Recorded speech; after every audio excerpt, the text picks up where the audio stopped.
আসসালামু আলাইকুম ওয়া রাহমাতুল্লাহ। রাতে ঘুমানোর পূর্বে একমাত্র আল্লাহকে খুশি করার জন্য এই দোয়াটি প্রতিদিন ২১ বার পড়লে জীবনে কখনো ঘরে ধন দৌলত সম্পদ রিজিকের অভাব হবে না ইনশাআল্লাহ।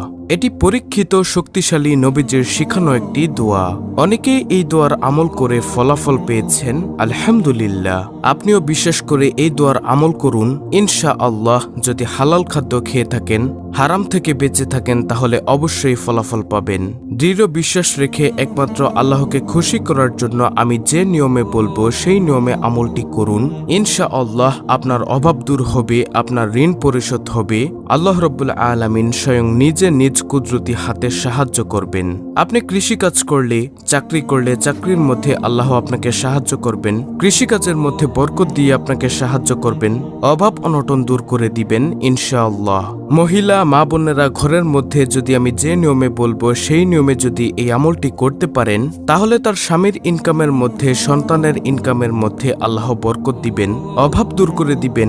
সংসারের মধ্যে চতুর্দিক থেকে আল্লাহর নিয়ামত আসতেই থাকবে ইনশাআল্লাহ। সর্বোপরি কথা হলো, এই দোয়ার আমল করলে আর অভাবের কারণে কষ্ট পেতে হবে না ইনশাআল্লাহ। অভাব দূর হবে, ঋণ থাকলে ঋণ পরিশোধ হবে, বিন্দুমাত্র সন্দেহ নেই। শুধু বিশ্বাস রেখে এই আমলটি করতে হবে। প্রিয় দর্শক, আজকের ভিডিওটি খুবই গুরুত্বপূর্ণ, তাই অনুরোধ করব ভিডিওটি মনোযোগ সহকারে শেষ পর্যন্ত দেখতে থাকুন। তাহলে চলুন বিস্তারিত জেনে নেই। ঘুমানোর পূর্বে কিছু সুন্নত আমল আছে। স্বয়ং রাসূলুল্লাহ সাল্লাল্লাহু আলাইহি ওয়াসাল্লাম এই নিয়মে ঘুমাতেন। আমি সেই ফজিলতপূর্ণ দোয়াটি বলে দিব, কতবার পড়বেন, কিভাবে পড়বেন। তার পূর্বে কষ্ট করে নবীজি যে নিয়মে ঘুমাতেন সেই নিয়ম সম্পর্কে জেনে নিন। ঘুম আল্লাহর নেয়ামত। সুস্থ ও সুন্দরভাবে বেঁচে থাকার জন্য ঘুমের বিকল্প নেই। ঘুমানোর সুযোগ করে দিয়ে মহান আল্লাহ মানুষের প্রতি বড় অনুগ্রহ করেছেন, দয়া করেছেন। সুবহানাল্লাহ। কোরআনুল কারীমের একাধিক আয়াতে ঘুমকে প্রশান্তির বলে উল্লেখ করা হয়েছে, ক্লান্তি দূরকারী বলা হয়েছে। এভাবে আল্লাহ তাআলা বলেন, তিনি স্বীয় রহমতে তোমাদের জন্য রাত ও দিন করেছেন, যাতে তোমরা তাতে বিশ্রাম গ্রহণ করো এবং তার অনুগ্রহ অন্বেষণ করো, এবং যাতে তোমরা কৃতজ্ঞতা প্রকাশ করো। সূরা কাসাস আয়াত নম্বর ৭৩। মহান আল্লাহ তাআলা আরো বলেন, তোমাদের ঘুমকে করেছি ক্লান্তি দূরকারী, আরামদায়ক। সূরা নাবা আয়াত নম্বর ৯। মানুষের বেঁচে থাকার জন্য ঘুম অনেক গুরুত্বপূর্ণ বিষয়। ঘুমের মধ্যেই মুমিন বান্দা প্রশান্তি পায়। এই ঘুমের আগেই রয়েছে কিছু গুরুত্বপূর্ণ আমল, যা মানুষকে সুন্দর ঘুম উপহার দেয়। সুন্দর ঘুমে দূর হয় ক্লান্তি। আর ঘুমের আগের এই আমলগুলো মানুষের জন্য সুন্নত বটে এবং নবীজির আদর্শ। আর ঘুমের আগের সেই আমলগুলো হলো, নম্বর ১, ঘুমের আগে বিছানা ছেড়ে নেওয়া। হযরত আবু হুরায়রা রাদিয়াল্লাহু তাআলা আনহু বর্ণনা করেন, রাসূলুল্লাহ সাল্লাল্লাহু আলাইহি ওয়াসাল্লাম বলেছেন, যদি তোমাদের কোনো ব্যক্তি বিছানায় ঘুমাতে যায়, তখন সে যেন তার লুঙ্গির ভিতর দিক দিয়ে নিজের বিছানাটা ঝেড়ে নেয়, কারণ সে জানে না যে বিছানার উপর তার অনুপস্থিতিতে পীড়াদায়ক কোনো কিছু আছে কিনা। বুখারী, মুসলিম, মুসনাদে আহমদ শরীফের হাদিস। দর্শক, ঘুমানোর পূর্বের দ্বিতীয় নম্বর আমলটি হলো দরজা বন্ধ রাখা। হযরত জাবির ইবনে আব্দুল্লাহ রাদিয়াল্লাহু আনহু বর্ণনা করেন, রাসূলুল্লাহ সাল্লাল্লাহু আলাইহি ওয়াসাল্লাম বলেছেন, যখন সন্ধ্যা হয় তখন তোমাদের সন্তানদের ঘরে আটকে রাখো, কেননা এ সময় শয়তানরা ছড়িয়ে পড়ে। তবে রাতের কিছু অংশ অতিক্রম করলে তখন তাদের ছেড়ে দিতে পারো। আর ঘরের দরজা বন্ধ করবে, কেননা শয়তান বন্ধ দরজা খুলতে পারে না। আর তোমরা আল্লাহর নাম নিয়ে তোমাদের মশকের মুখ বন্ধ করবে এবং আল্লাহর নাম নিয়ে তোমাদের পাত্রগুলোকে ঢেকে রাখবে। কমপক্ষে পাত্রগুলোর উপর কোনো বস্তু আড়াআড়ি করে রাখো।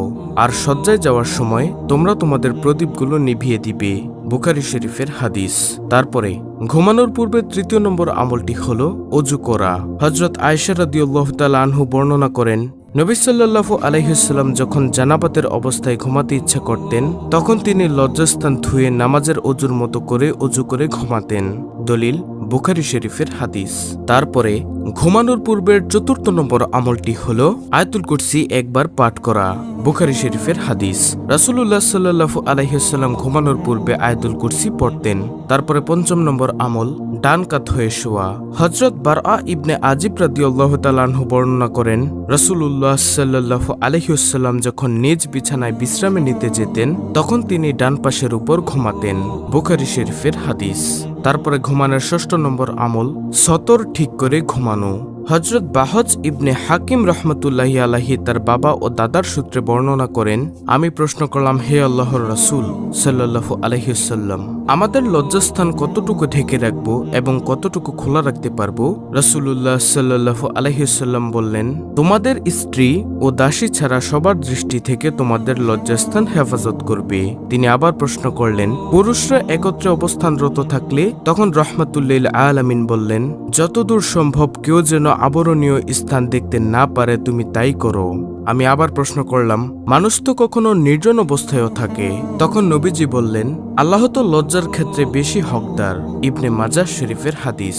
তারপরে ঘুমানোর পূর্বের 7ম নম্বর আমলটি হল উপর না হয়ে শোয়া। হযরত আবু হুরায়রা রাদিয়াল্লাহু তাআলা আনহু বর্ণনা করেন, নবী করিম সাল্লাল্লাহু আলাইহি ওয়াসাল্লাম এক ব্যক্তিকে পেটের উপর হয়ে শুয়ে থাকতে দেখে বললেন, আল্লাহ তাআলা এইরকম শোয়া পছন্দ করেন না। তিরমিজি, মিশকাত। অর্থাৎ আমরা উপর না হয়ে ডান কাত হয়ে শোয়ার চেষ্টা করব ইনশাআল্লাহ। তারপরে ঘুমানোর পূর্বের 8ম নম্বর আমলটি হল বাতি বা আগুন নিভিয়ে ঘুমানো। হযরত সালিম ইবনে আব্দুল্লাহ রহমতুল্লাহি আলাইহি তার বাবা থেকে বর্ণনা করেন, তিনি অর্থাৎ আব্দুল্লাহ বলেন, রাসূলুল্লাহ সাল্লাল্লাহু আলাইহি ওয়াসাল্লাম বলেছেন, ঘুমের সময় তোমরা তোমাদের ঘরে আগুন জ্বালিয়ে রেখো না। নাসাই শরীফের হাদিস। তারপরে ঘুমের পূর্বের 9 নম্বর আমল স্বপ্নে খারাপ কিছু দেখলে পাশ ফিরে ঘুমানো। হযরত জাবির রাদিয়াল্লাহু তাআলা আনহু বর্ণনা করেন, নবীজি সাল্লাল্লাহু আলাইহি ওয়াসাল্লাম বলেন, তোমাদের কেউ যখন এমন স্বপ্ন দেখে যা সে পছন্দ করে না, তখন সে যেন তার বাম পাশে 3 বার থুতু ফেলে এবং শয়তানের অনিষ্টতা থেকে আল্লাহর কাছে 3 বার আশ্রয় প্রার্থনা করে, আর যে পাশে ঘুমিয়েছিল তা থেকে যেন বিপরীত দিকে ফিরে ঘুমায়। মুসলিম শরীফের হাদিস। 10ম নম্বর আমল, যদি সম্ভব হয় তাহলে সূরা বাকারার শেষ 2 আয়াত তেলাওয়াত করবেন ইনশাআল্লাহ। ঘুমের পূর্বের 11 নম্বর আমল সূরা মুলক তেলাওয়াত করা।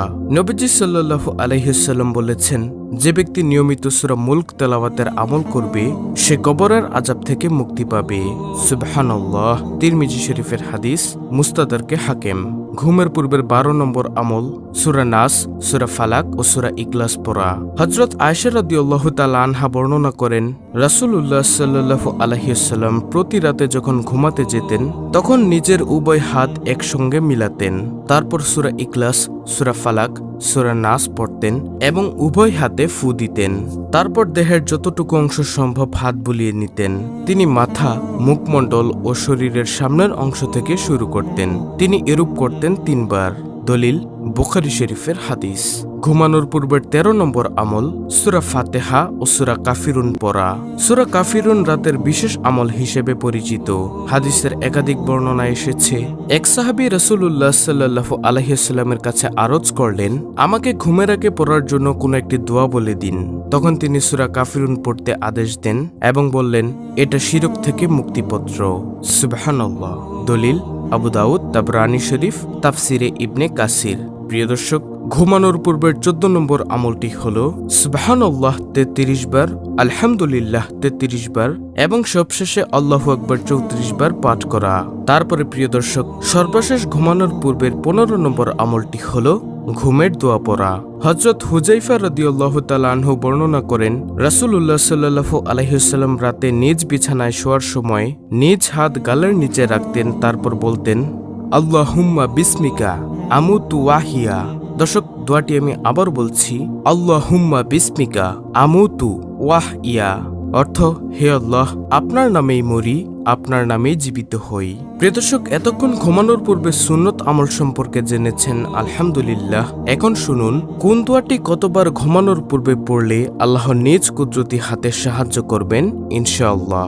দোয়াটি পড়বেন ডান কাত হয়ে, তারপর ঘুমানোর দোয়া পরে ঘুমিয়ে যাবেন ইনশাআল্লাহ। দোয়াটি পড়তে হবে দৃঢ় বিশ্বাসের সাথে। মনে সন্দেহ নিয়ে দোয়াটি পড়লে কোনো লাভ হবে না, কাজে আসবে না। দোয়াটি 21 বার পড়বেন অথবা তার চেয়েও বেশি পড়তে পারেন, নির্দিষ্ট কোনো সংখ্যা নেই। চেষ্টা করবেন কমপক্ষে 21 বার পড়ার জন্য ইনশাআল্লাহ।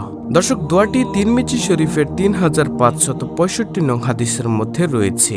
দোয়াটি হল, আল্লাহুম্মা কফিনি বিহালালিকা আন হারামিকা ওয়া আগনিনি বিফাদলিকা আম্মান সিওয়াক। প্রিয় দর্শক, দোয়াটি আমি আবারও বলছি, আল্লাহুম্মা কফিনি বিহালালিকা আন হারামিকা ওয়া আগনিনি বিফাদলিকা আম্মান সিওয়াক। অর্থ, হে আল্লাহ, হারামের পরিবর্তে তোমার হালাল রুজি আমার জন্য যথেষ্ট করো, আর তোমাকে ছাড়া আমাকে কারো মুখাপেক্ষী করো না, এবং স্বীয় অনুগ্রহ দ্বারা আমাকে সচ্ছলতা দান করো, অভাব দূর করে দাও। সুবহানাল্লাহ। কত সুন্দর একটি দোয়া প্রিয় দর্শক। এই দোয়াটি আপনারা যে সুন্নত আমলগুলো বলেছি সেগুলো করে এই দোয়াটি রাতে ঘুমানোর পূর্বে ডান কাত হয়ে 21 বার পড়বেন ইনশাআল্লাহ। আল্লাহর কাছে যা চাইবেন আল্লাহ আপনাকে তাই দিয়ে দিবেন ইনশাআল্লাহ। ভিডিওটি ভালো লাগলে অবশ্যই চ্যানেলটিকে সাবস্ক্রাইব করে পাশে থাকা বেল বাটন অল বাজিয়ে দিবেন। ভিডিওটিতে একটি লাইক দিবেন এবং কমেন্টে আমিন লিখবেন, এবং অন্য মুসলিম ভাই বোনদের কাছে ভিডিওটি শেয়ার করে দিবেন যেন তারাও আজকের ভিডিওর এই আমলটি করতে পারে। আল্লাহ রাব্বুল আলামিন আমাদের সবাইকে এই দোয়াটি পড়ে আল্লাহর কাছে সাহায্য চাওয়ার তৌফিক দান করুন। আমিন।